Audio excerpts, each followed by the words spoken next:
we have one more thing to take care of, talking about to complete the picture of subspaces of a given matrix A, and we will be ready for our second exam. Now, let's take a matrix A of size m by n. So A has m rows and n columns. If you recall, that's what these m and n indicate. So, in other words, a typical row of A, so let's say the rows are in R, so each row has n components, right? But there are m rows. So then that means that the columns are in Rn, Rm. So the columns of the matrix will have m components because there are m rows in A, whereas each row has n components because there are n columns in A.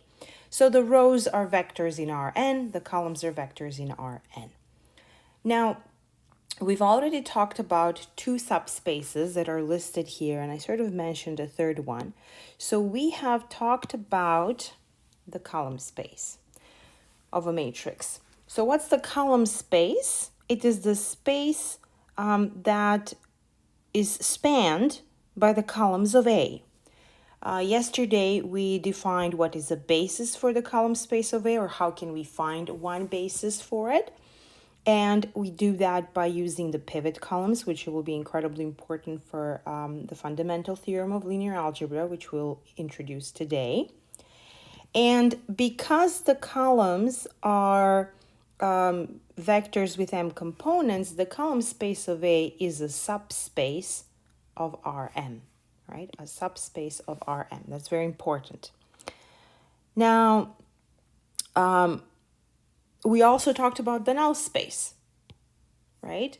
And that is now a subspace of Rn. Why is it a subspace of Rn? Let's think about this for a moment before we move on to the next subspaces. So what defined the null space?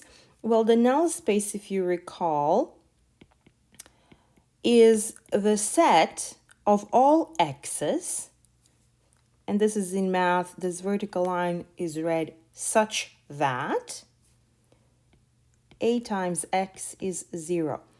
In other words, these x's over here record a linear combination of the columns of A, right? So somehow they have these coefficients that tell us how to combine the columns of A to obtain 0.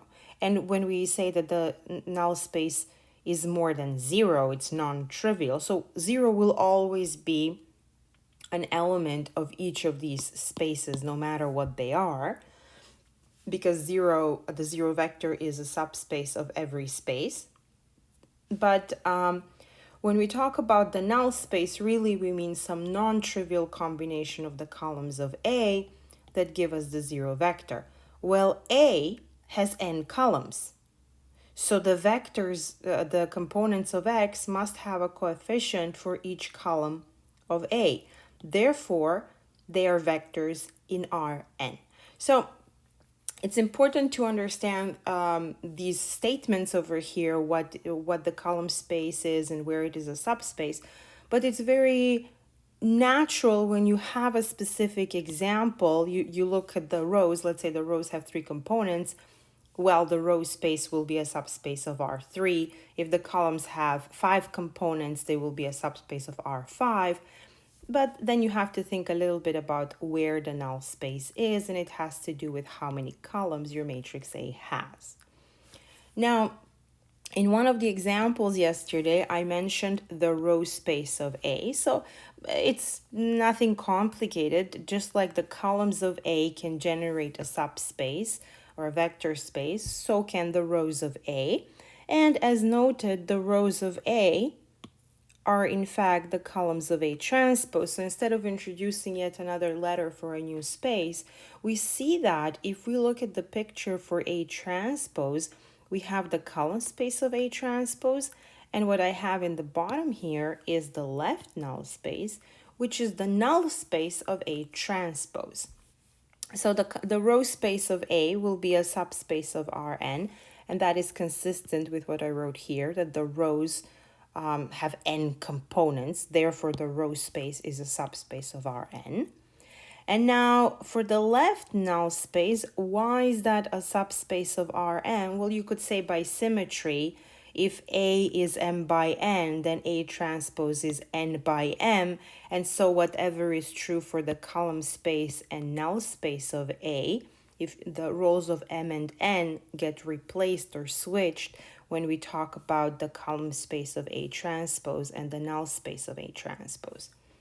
Now, with this notation of A versus A transpose, you could say it is enough to understand the column space and the null space of A, and then transpose the matrix and do the same thing. So because we already have systemic procedures to determine a basis or describe completely the column space of A and the null space of A, one could say, well, we are done.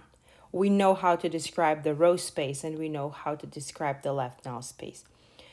And most books of linear algebra will stop there. So maybe the null space of A transpose will be mentioned, maybe not. But because of this A and A transpose, most linear algebra books will say, well, you did it for A, now do it for A transpose, and that's how you get the left null space. The problem with that is that we are missing a key observation. You see, it's important to look at C of A transpose as something about the rows of A. So this is the row space of A, which happens to be the column space of A transpose, but this talks about the rows of the matrix A. How can we find a basis for the row space of A? Well, we just take the pivot rows of A, which we discover after we carry out elimination, but we also mentioned that the row space of A and the row space of the reduced row echelon form of A actually are the same, so one could take the pivot rows of the reduced row echelon form as well. Now, the null space of A, if I just say, well, it's the set that solves this equation, it doesn't say enough. But if I say it tells me how the columns of A combine to obtain 0, then that's a bit more powerful in terms of finding this null space. And the left null space, interestingly enough, will solve, so just by symmetry, obviously, it consists, I'm going to call these vectors now y because they're not in the same space, vectors y, such that A transpose y is 0. Now remember, the columns of A become rows of A transpose, and the rows of A become columns of A transpose. So when you look at this equation over here, you're saying what combinations of the rows of A produce 0. So the left null space sort of discusses the linearly dependent or the free rows of A, if you wish, how to combine the rows of A to obtain zeros. That is in the left null space. And how to combine the columns of A to get 0 is the null space. Now, why is this word left here? There is nothing left about it. Well, it comes from taking transposes. So if I have A transpose y is 0, now here y is a column vector, right?